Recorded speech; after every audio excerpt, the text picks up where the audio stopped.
Canva a fait de grands changements, il y a eu une mise à jour le 23 mai 2024 et la plus grande des mises à jour c'est le changement de l'interface. Je t'ai prévenu lors de mon dernier réel que si tu voulais activer le changement d'interface, tu devais appuyer 7 fois sur ce bouton situé sur ta page d'accueil. Peut-être que tu auras automatiquement la nouvelle interface selon à quel moment tu regardes cette vidéo car la mise à jour se fera automatiquement par la suite. Ce que tu dois retenir c'est que ce sont donc des changements au niveau de l'interface, des outils qui se sont déplacés sur les menus, que ce soit sur la page d'accueil ou sur la page de création. Globalement, il y a aussi des grandes nouveautés en termes d'application. Par exemple, maintenant, tu peux créer une publicité et la diffuser automatiquement depuis Canva. Ça va être quand même du contenu qui est très expert sur les nouveautés, qui est destiné aux professionnels, notamment à tous ceux qui sont indépendants ou qui travaillent dans le marketing et la communication. Par contre, pour tout ce qui est changement d'interface et des outils, ça concerne tout le monde et donc je voulais balayer avec toi 24 heures après, juste pour te montrer globalement les grandes nouveautés. Et par la suite, je ferai un petit tutoriel dédié à chacune de ces nouveautés. Donc si ça t'intéresse, je t'invite tout de suite à t'abonner à ma chaîne et à aimer cette vidéo, comme ça tu pourras être informé des prochains tutos et donc de toutes les nouveautés Canva. On va donc regarder ensemble la présentation de Canva. Elle n'a pas été créée par moi, elle a été créée par Canva. Vous pouvez retrouver la même présentation sur votre espace et je te propose donc qu'on regarde ensemble toutes les nouveautés Canva pour voir un petit peu ce qui a changé. Alors du coup on est sur la fameuse présentation de Canva et on va donc pouvoir découvrir tout ce qui se passe en termes de nouveautés au sein de l'éditeur et je vous montrerai globalement après par la suite ce qui se passe au niveau de la page d'accueil, mais en réalité ce sont seulement les icônes qui se sont modernisées et tous les menus. Du coup voici la nouvelle interface de Canva et comme vous pouvez voir, ce qui a changé c'est qu'ici on a un bouton qui s'appelle retouche et ici on a une barre d'outils qui est totalement différente puisque il suffit maintenant de passer sur les icônes pour pouvoir afficher, alors qu'auparavant il fallait cliquer dessus pour voir apparaître cette barre d'outils. Ce qui change donc aussi c'est qu'on a un bouton retouche ou alors un bouton commenter ou alors un bouton consulter et en fait ça va tout simplement changer l'affichage de la page. Encore une fois, ça c'est vraiment, vous allez voir que toutes les nouveautés globalement comme je vous l'ai dit c'est vraiment pour les pros, c'est-à-dire que si vous utilisez Canva de manière individuelle, vous n'allez pas forcément apprécier les nouveautés, mais par contre pour tous ceux qui travaillent en groupe ou en équipe sur Canva, ça va vraiment changer la donne. Donc qu'est-ce qu'il nous propose donc là on a donc un nouvel éditeur, ça c'est vrai, ça va être donc différent comme on a vu ici autant sur le téléphone, sur l'application Canva que sur l'interface ordinateur. Pour ceux qui ne savaient pas, il y a une application Canva qui est disponible et qui est gratuite, que vous pouvez installer depuis votre tablette ou depuis votre téléphone. Et en réalité, c'est exactement la même fonctionnalité, c'est juste que l'ergonomie est différente. Il n'y a pas vraiment de différence. Personnellement, je préfère travailler depuis l'ordinateur. Vous pouvez aussi installer l'application sur l'ordinateur.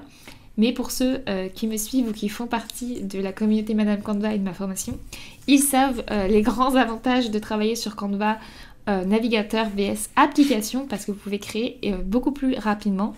Mais bon bref, tout ça pour dire que les nouveautés sont autant sur l'application que sur le navigateur. Ensuite donc il nous propose donc une barre d'outils qui est réactive et c'est vrai, vous voyez que avant quand on était sur un élément, je vous le disais à chaque fois, quand on va par exemple sur l'élément photo, on a à voir le menu photo qui apparaît, quand on clique sur du texte, le menu texte. Mais on avait quand même toujours une barre fixe et là c'est vrai qu'elle bouge ou qu'elle disparaît selon les éléments où on va cliquer. Donc par exemple là ils nous ont mis une petite icône de pomme et si je clique dessus, je vais pouvoir changer la couleur. Alors avant la couleur c'était dans des formes rectangulaires, maintenant c'est des formes circulaires. Ici on avait directement la possibilité de chercher notre code hexadécimal et maintenant on va le faire ici. Là en réalité il n'y a vraiment rien qui a changé à part qu'on était sur des carrés et on est sur des cercles pour les couleurs. Mais voilà globalement c'est à peu près la même chose, c'est juste plus moderne. Ensuite ici on a modifié les polices et là donc il nous propose de changer la police. Donc on a exactement la même chose, le menu il est juste ici mais quand on appuie sur la flèche là on a le menu donc qui est actuellement en haut et qui va passer à droite et ici en fait on a exactement les mêmes choses qu'avant, c'est-à-dire tout ce qui est au niveau du texte. Par contre vous pouvez remarquer que du coup on a directement accès aux effets et c'est peut-être un petit peu plus rapide. Donc là ça va être un changement qui va être plutôt remarquable parce que les effets de texte ne sont plus situés aux mêmes endroits. Mais en soi, encore une fois, il n'y a pas vraiment de grands changements, c'est vraiment une question d'ergonomie. Et j'avoue que si je dois être honnête, pour le moment je suis un petit peu déçue parce que je m'attendais vraiment à des grandes mises à jour comme je vous avais montré dans la précédente vidéo, où là on avait intégré l'intelligence artificielle et on avait des changements qui étaient plutôt incroyables et des fonctionnalités que personnellement j'utilise maintenant au quotidien. Là on est vraiment sur de l'ergonomie, je me répète mais c'est vraiment de l'ergonomie. Donc là il nous propose de rester appuyé longtemps sur succès pour copier en fait ce type de police et l'appliquer sur garantie. Donc c'est ce qu'on va faire, je vais rester longtemps appuyé et je vais l'appliquer sur garantie. Et voilà, donc là on a exactement la même typographie. C'était encore une fois quelque chose qu'on pouvait faire, donc je comprends pas vraiment l'engouement. Là, il nous propose d'animer la fusée avec les animations et de la faire sortir de l'écran.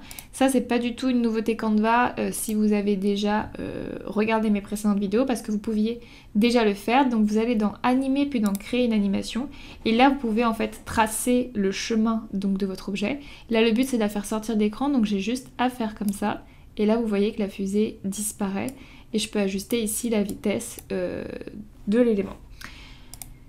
Mais bon, ça les vrais utilisateurs de Canva savent que ça existe depuis assez longtemps.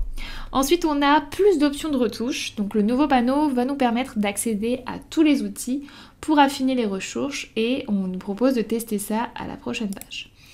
Donc par exemple, si je clique ici et que je vais dans éditer, je vais pouvoir aller dans les différents filtres et là, il me propose des filtres qui sont différents. Objectivement, il n'y a pas vraiment beaucoup de différence.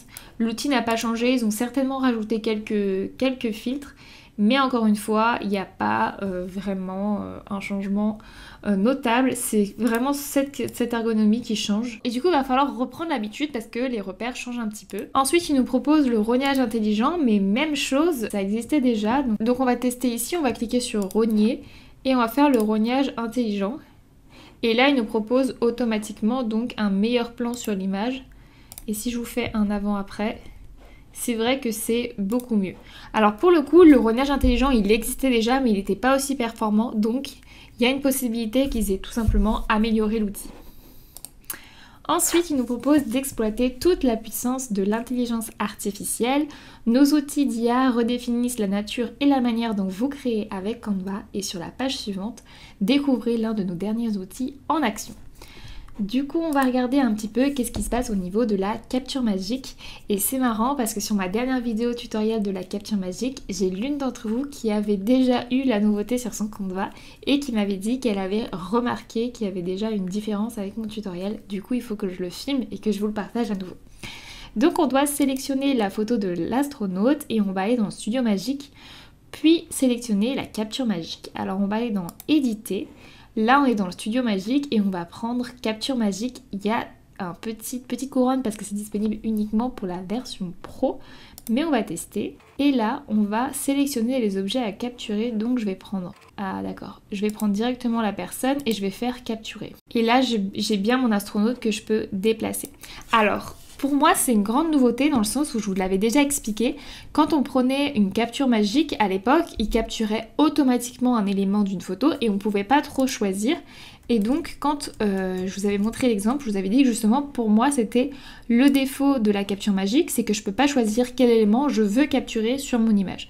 Alors, je vais tester avec celle-ci pour voir si c'est vraiment amélioré. Et là, le but pour moi, ça va être de pouvoir voir si je peux capturer quelques éléments et pas tous. Alors vous voyez que c'est quand même beaucoup mieux parce que maintenant je peux prendre l'assiette, mais je peux aussi prendre le petit bol et les carottes. Bon, ça marche pas encore assez pour tout, mais c'est quand même beaucoup mieux parce que là on a le choix de voir ce qu'on peut capturer. Et avant on était vraiment... Il m'aurait proposé automatiquement la grande assiette, mais pas forcément les petits éléments autour. Donc pour moi c'est une grande amélioration de la capture magique et c'est plutôt cool. Je pense qu'avec le temps, l'outil va s'améliorer et on aura des fonctionnalités qui seront encore meilleures. Ça pour moi c'est un très bon point sur la nouveauté de la capture magique. Et là donc on a le regroupement de toutes les nouveautés. Tout à l'heure j'y ai donc jeté un œil et comme je vous l'ai dit, ça va être vraiment des petites améliorations dans chacune de ces fonctionnalités, mais il n'y a pas de grands changements. Par exemple donc là si je vous montre sur la gomme magique, c'est la même chose que pour la capture magique. J'ai le clic donc je peux directement me dire bah voilà je veux effacer cette personne. Et ça va la détourer, enfin ça va l'effacer automatiquement, alors qu'avant j'étais obligée de prendre ma gomme et d'aller effacer moi-même à la main. Donc pour moi, tout ce qui est niveau intelligence artificielle, c'est vraiment génial, les améliorations sont plutôt cool. Au niveau de l'interface, c'est pareil. Il y a quand même des grands changements, les icônes sont plus sympas, mais personnellement je préférais par exemple quand je allais sur les réseaux sociaux, j'avais une première page qui s'affiche. Maintenant j'ai une pop-up et je suis obligée de partir, de revenir.